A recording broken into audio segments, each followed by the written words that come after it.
Movie की starting में हम क्लेयर नाम की एक लड़की को देखते हैं जो अपने बेटे बेन के साथ पार्क में बैठी थी। बेन वहां पर खेल रहा था तभी क्लेयर को किसी की सीटी बजाने की आवाज सुनाई देती है। वो उस डायरेक्शन में देखती है तो एक आदमी अपने डॉग को भुला रहा था। उस आदमी को देखकर क्लेयर थोड़ा सा हैरान हो जाती है, किसी को याद करने लगती है। इसके बाद वो उस आदमी के पीछे भी जाने की कोशिश करती है। वो आदमी कार में बैठकर चला जाता है। क्लेयर को एक अंदाजा था कि वो आदमी कोई और था जिसे वो पहले से जानती थी। उस आदमी का पीछा करने लग जाती है। वो उस आदमी को हर उस जगह पर जाकर देखने जाती है जहाँ पर वो जा रहा था। क्लेयर का पीछा करना उस आदमी को समझ में नहीं आता। क्लेयर एक बार उस आदमी का पीछा करते हुए उसके घर तक पहुंच जाती है। वो अपनी वाइफ के साथ रहता था। बाहर से क्लेयर दोनों को देख रही थी। उनका एक डॉग था और वो अचानक से क्लेयर पर भौंकने लगता है। क्लेयर वहीं पर घर के बाहर एक कोने में छुप जाती है। इस वजह से वो पकड़ी नहीं जाती। इन्हीं सब चीजों के दौरान क्लेयर इतना खो जाती है कि बेन का अब वो अच्छे से ख्याल नहीं रख सकती। एक दिन उसे स्कूल से लाना भी भूल जाती है। इसके बाद क्लेयर का हस्बैंड, उसका नाम था लुइस, उसका रीजन पूछता है। इस बात को क्लेयर टाल देती है। क्लेयर उस आदमी के बारे में जानने के लिए इतना डेस्परेट थी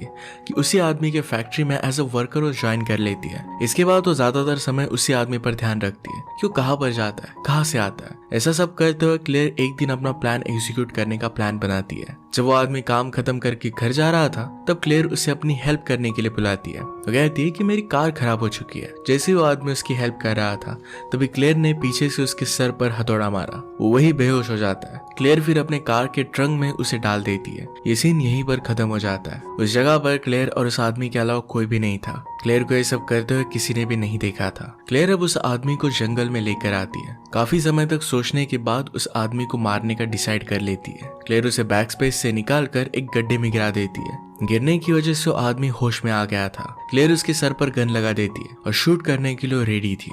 वो आदमी डर जाता है और क्लेयर से रोते हुए कहता है कि मैंने तुम्हारा क्या बिगाड़ा है, मुझे क्यों तुम मारना चाहती हो, शायद तुम किसी और को मारना चाहती हो, मैं वो आदमी हो ही नहीं सकता। ये सब सुनने के बाद क्लेयर अपने डिसीजन पर जरा डगमगाने लगती है। उसे डाउट था कि क्या ये वही आदमी है जिसे वो ढूंढ रही थी। क्लेयर ये बात कंफर्म नहीं कर पा रही थी और इसी वजह से उसे नहीं मारती। अपने गाड़ी के ट्रंक में डालकर उसे घर पर लेकर आती है।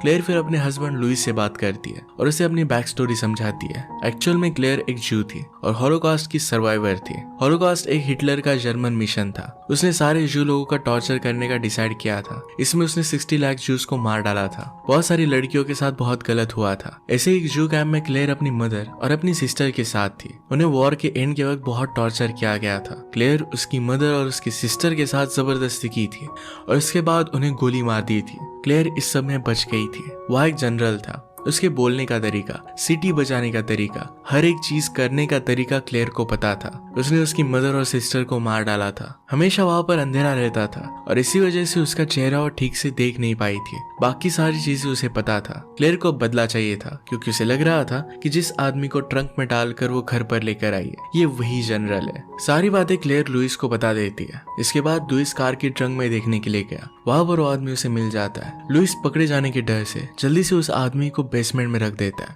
उसने उसे अच्छी तरीके से बांध दिया था। लुइस ने उसे उसका नाम पूछा तो उसका नाम स्टीव था। स्टीव कहता है कि पहले मैं दूसरी कंट्री में रहता था, कुछ समय पहले यहाँ पर शिफ्ट हुआ हो। ये सब सुनकर क्लेयर उस आदमी से पूछती है क्या एक समय पर तुम जर्मन कैंप्स में नहीं थे, क्या तुम्हारा नाम थॉमस नहीं था। स्टीव कहता है कि तुम्हें कुछ मिसअंडरस्टैंडिंग हुई है। मेरा नाम स्टीव है और मैं कभी भी जर्मन कैंप में जनरल नहीं था। अगर तुम्हें ये सब चीजें कंफर्म करनी हो तो कंपनी में जाकर तुम कर सकती हो। वहां पर मेरे सारे रिकॉर्ड्स हैं।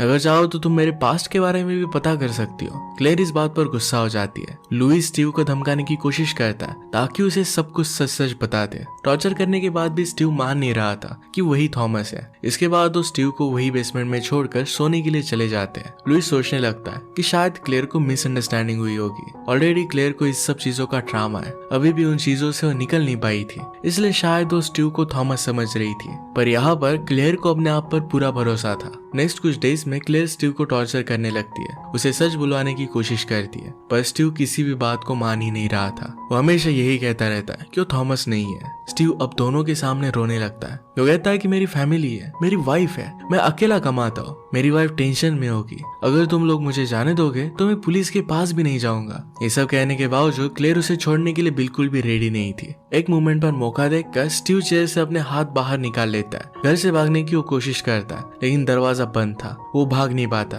पीछे से लुइस उसे बहुत जोर से धक्का मार देता है। इस वजह से स्टीव का शोल्डर डिसलोकेट हो गया था। वहीं पर दर्द से चिल्लाने लग जाता है। स्टीव के शोर से क्लेयर का नेबर बाहर आ जाता है। वो पूछता है कि क्या सब कुछ ठीक है। क्लेयर कहती है कि सब कुछ ठीक है। स्टीव को फिर से बेसमेंट में बांध दिया जाता है। लुइस स्टीव के डिसलोकेटेड शोल्डर को ठीक करता है क्योंकि एज अ प्रोफेशन वो डॉक्टर था। अगले दिन वो स्टीव के बारे में पता करने लग जाता है। वो स्टीव के रिलेटेड इन्फॉर्मेशन निकाल रहा था कि जैसे वो पहले कहा हुआ रहता था, जो भी स्टीव ने कहा था क्या वो बातें सच थी, ये सारी चीजें वो चेक करता है। लुइस रियलाइज करता है कि जो भी स्टीव बताया है वो सचमुच में रियल है। वो फैक्ट्री में कुछ समय पहले ही ज्वाइन हुआ था और वो एक्चुअल में स्विट्जरलैंड से था। लुइस अब स्टीव को कोई दूसरा आदमी समझने लगता है। लुइस अब श्योर करना चाहता था कि क्या क्लेयर ये सब अपने ड्रामा की वजह से कर रही है, क्या ये उसकी मिसअंडरस्टैंडिंग हो सकती है। क्लेयर के ड्रामा के बारे में वो क्लेयर के डॉक्टर से बात करता है। डॉक्टर कहते हैं कि क्लेयर अभी भी पूरी तरीके से ठीक नहीं है। लुइस को भी लगने लग गया था कि शायद क्लेयर अपने ड्रामा की वजह से ये सब कर रही है।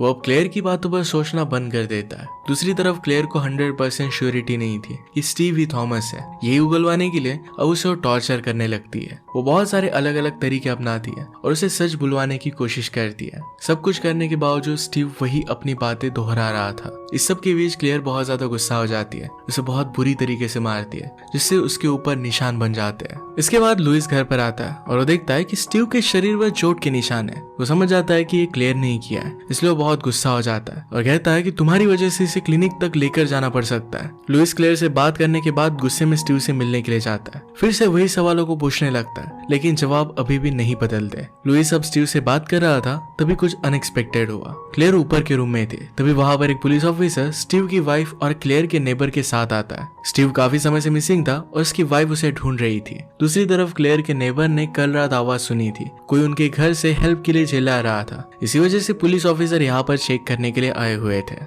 क्लेयर उन लोगों को बता रही थी कि हेल्प की आवाज उनके घर से नहीं आ रही थी, वो रोड पर किसी रैंडम आदमी ने की होगी, क्योंकि मैं भी रात में घर से बाहर आई थी देखने के लिए कि कौन हेल्प के लिए चिल्ला रहा है। उसी वक्त क्लेयर अपने घर के वॉल पर खून का निशान नोटिस करती है। ये शायद स्टीव का ही था। क्लेयर उसे समहाउ छुपाने लगती है। ऊपर मेन हॉल में सब कुछ चल रहा था, तभी नीचे लुइस और स्टीव ये दोनों झगड़ रहे थे। उन्हें इसका कुछ भी आइडिया नहीं था कि ऊपर पुलिस ऑफिसर है। स्टीव से लड़ने के बाद लुइस उसका मुंह बंद कर देता है और ऊपर आता है। ऊपर आने के बाद सीधे उसके सामने पुलिस ऑफिसर ही थे।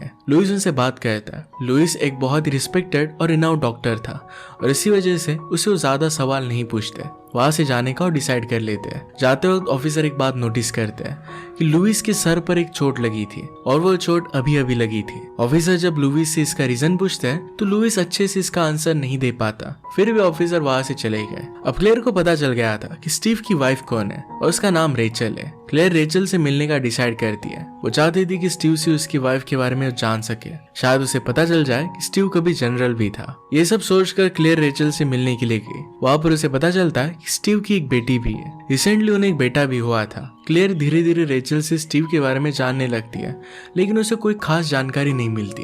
एक्चुअल में अब तक जो भी स्टीव ने बताया था वही सेम टू सेम चीजें रेचल से भी उसे पता चल रही थी। इस बात से वो बहुत डिसअपॉइंट हो जाती है।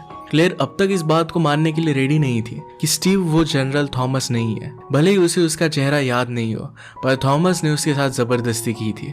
उसकी हर एक आदत क्लेयर को पता थी। इन्हीं सब रीजन की वजह से स्टीव को अभी जाने देने के लिए रेडी नहीं थी। रात में जब लुइस क्लेयर से बात करने लगता है तब क्लेयर बताती है कि वर्ल्ड वॉर 2 के समय बहुत मुश्किल से उन्हें खाना भी नहीं मिलता था। किसी तरह उनके बहन और माँ ने वर्ल्ड वॉर 2 को सर्वाइव किया था। जब वॉर खत्म हो गई तब उन्हें लगा कि वो लोग अब बच जाएंगे, लेकिन लास्ट डे जर्मन लोगों ने उनके साथ जबरदस्ती की और उन्हें मार दिया। इन सारी गोलियों में क्लेयर तो बच गई थी पर उसकी फैमिली की डेथ हो गई थी। उसकी सिस्टर बहुत छोटी थी, इसी वजह से आज भी वो जर्मन्स पर बहुत ज्यादा गुस्सा है। लुइस को स्टीव से एक बात पता चली थी कि जर्मन वॉर में एज ए क्लर्क वो काम करता था, चाहे तो इस बात को वेरीफाई भी कर सकता था। स्टीव कहता है पर अब मेरा उन लोगों से कुछ भी लेना देना नहीं है। लुइस इस बात को एग्जामिन करने के लिए जाता है। क्लेयर रेचल के पास जाती है ताकि वो स्टीव के बारे में कुछ जान सके।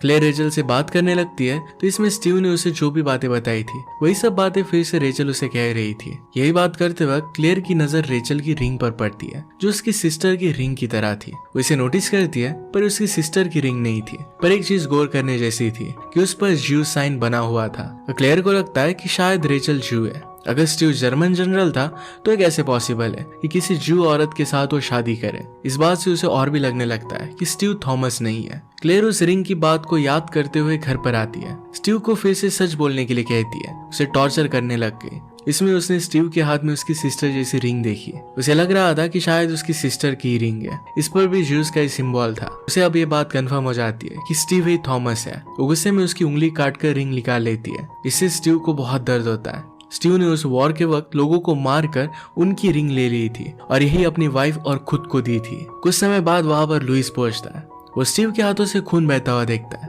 ये सब देखकर वो क्लेयर से झगड़ने लगता है कि तुमने ऐसा किया क्यों। क्लेयर भी बहुत गुस्सा हो जाती है। लुइस गुस्से में था तो उसे स्लैप करता है और फिर स्टीव की मरहम पट्टी करने लगता है। क्लेयर अब घर से बाहर चली आती है। इस बात पर सोचने लगती है कि क्या सच में स्टीव ही थॉमस है। वो डाउट कर रही थी कि किसी गलत आदमी को टॉर्चर कर रही है। ये सब सोचने के बाद भी कहीं ना कहीं उसे लग ही रहा था कि स्टीव ही थॉमस है। क्लेयर के लिए प्रूव करना बहुत जरूरी था। अगर उसकी बात झूठी निकली तो लुइस उस पर कभी बिलीव नहीं करेगा। ये प्रूव हो जाएगा कि क्लेयर अपने ड्रामा में आकर सब कुछ कर रही थी। स्टीव लुइस से कहता है कि प्लीज मुझे छोड़ दो, मैं पुलिस के पास नहीं जाऊंगा। ऐसा ना करने के पीछे मेरे पास रीजन है। मैं एक्चुअल में स्विट्जरलैंड का सिटीजन हूँ और अमेरिका में अब भी इलीगल रह रहा हूँ। जब मैंने मेरी अमेरिकन वाइफ से शादी की थी तब मैं ऑलरेडी मैरिड था और इसी वजह से मुझे ग्रीन कार्ड अब तक नहीं मिला है। मैं अगर पुलिस के पास जाता हूँ तो मुझे ही कंट्री से निकाल दिया जाएगा। मेरी यहाँ पर फैमिली है और फैमिली के लिए मैं यहीं पर रहना चाहता हूँ। प्लीज मुझे छोड़ दो, मैं पुलिस के पास कभी भी नहीं जा सकता।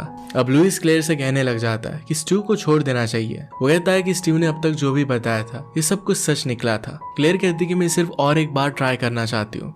आखिरी बार क्लेयर श्योरिटी के लिए रेचल से मिलने के लिए जाती है। वो उसे स्टीव और वर्ल्ड वॉर 2 के रिलेटेड जानकारी पूछती है। रेचल कहती है कि स्टीव वर्ल्ड वॉर 2 में शामिल नहीं था, लेकिन वर्ल्ड वॉर 2 खत्म होने के बाद भी उसे नाइटमेयर्स आते हैं। वो रात को सो नहीं पाता। अचानक से उसकी नींद खुल जाती है। ये पोस्ट ट्रॉमेटिक स्ट्रेस था। इसका मतलब है एक्चुअल में स्टीव वर्ल्ड वॉर 2 में था। ये इन्फॉर्मेशन क्लेयर के लिए इनफ थी कि स्टीव ही थॉमस है। क्लेयर स्टीव के पास जाती है, उस पर गन रख कर कहती है कि बताओ कि तुम ही थॉमस हो। इस पर वो ना कहता है। क्लेयर कहती है कि अब भी तुम्हें वर्ल्ड वॉर 2 के नाइटमेयर्स आते हैं। अगर तुम उसमें नहीं थे तुम्हें नाइटमेयर्स क्यों आते हैं।